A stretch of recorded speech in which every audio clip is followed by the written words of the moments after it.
జ్ఞాన చైతన్య యాత్ర నాగర్ కర్నూలు పార్లమెంట్ లో తెలంగాణ రాష్ట్రం ఏర్పడ్డటువంటి జూన్ 2వ తారీఖు నుంచి ఇది జూలై 2వ తారీఖు వరకు నాగర్ కర్నూలు పార్లమెంట్ లో అన్ని మండలాలు పెద్ద పెద్ద గ్రామాలు తిరిగి ప్రజలను చైతన్యవంతం చేయాలనే కార్యక్రమంలో పార్టీలకు అతీతంగా ఈ కార్యక్రమాన్ని ఏర్పాటు చేయడం జరిగింది.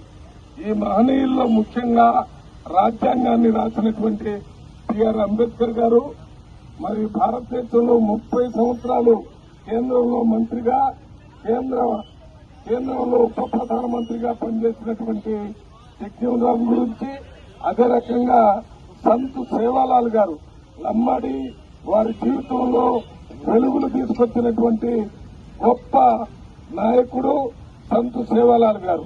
వారి తర్వాత మన మహాత్మా జ్యోతిరావు పూలే గారు. ఈమె మహారాష్ట్రలో పుట్టి అప్పుడే ప్రశ్నించడం ద్వారానే మనుషుల్లో జ్ఞానం వస్తుంది, తెలివి వస్తుంది, మనం కూడా అందరిలాగా బతకొచ్చని ఒక బీసీ నాయకుడుగా ఆ రోజు పెద్ద ఉద్యమాన్ని చేశాడు ఆయన.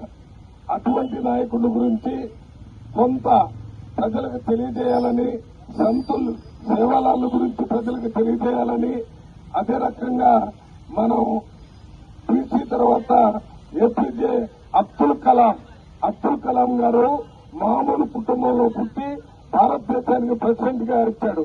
ఆయన ప్రెసిడెంట్ గా చేసి ప్రజలందరికీ ఆదర్శంగా ఉన్నటువంటి నాయకుడు అబ్దుల్ కలాం గారు.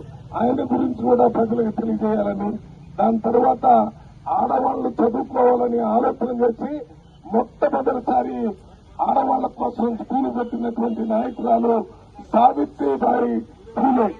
ఆమె గురించి కూడా కొన్ని పుస్తకాలు తయారు చేసి అందరికి ఇవ్వటం జరుగుతుంది. అంతేకాకుండా